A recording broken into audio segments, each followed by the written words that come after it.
iPhone footage. It's 2022, and these protocols change occasionally, but as of right now, this is the couple of settings to think about. Okay, so I've got a bit of iPhone footage. I just copied it from my iPhone, and you can either drop it into your sequence if you've got a sequence already made, or you can drop it into your project folder over here. A lot of times if I already have a sequence made, a timeline, then I'll just put it where I know that it needs to go. Now this is true with any footage. When you bring it in and you already have a sequence, sometimes it might be the wrong size. You may have something that's HD, or you may bring in a JPEG and it'll be the wrong size. So the best way to get it to the right size is to right-click it and go to Set Frame Size.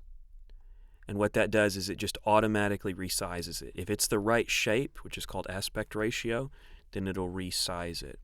Now, at this point, you'll notice that it looks really blown out, meaning that the brights are too bright and it just doesn't look right. And so, once again, when you're in your sequence, you're going to right-click it, and you can go down to Reveal in Project, and that'll show you where it is in the project folder. Now, the reason why you need to get to it over here is because you can't do what I'm about to show you from here. You have to do it from over here.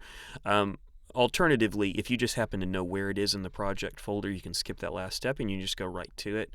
So there it is. It's called iPhone footage. I'm going to right-click it, and with it right-clicked, I'm going to go down to Modify and Interpret Footage. Now, at this point, you're going to be looking for something called Color Space Override.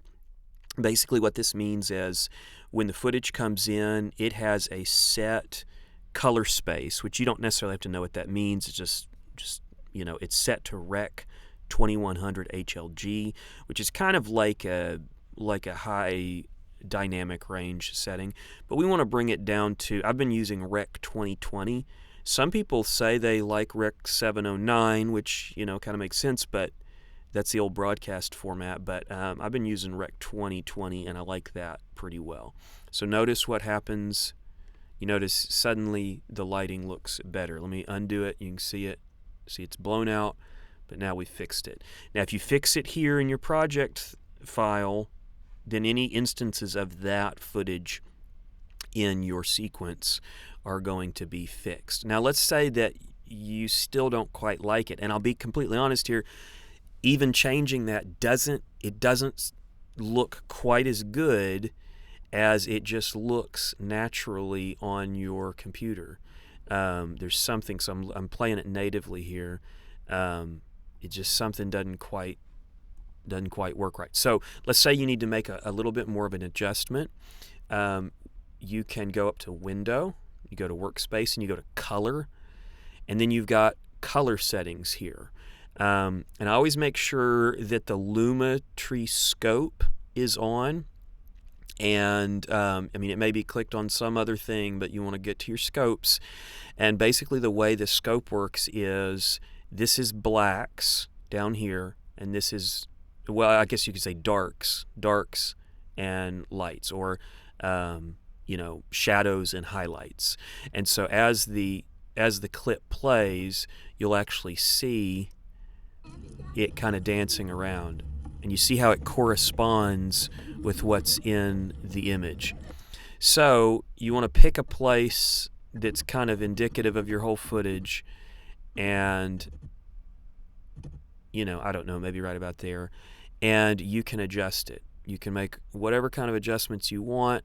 You can bring your saturation up. Usually for iPhone footage, I'll bring the saturation up a little bit, and I'll just make sure that, like, if you're way up here, you don't want this. You notice that's a mess. So you want to kind of get it about in the middle, and then you can adjust it however you like it, however you think it looks good. And so your eye is the best judge, and I think that looks better than it did. So that's how to deal with bringing in iPhone footage and kind of getting it how we like it. So there you go. Thanks for taking a look.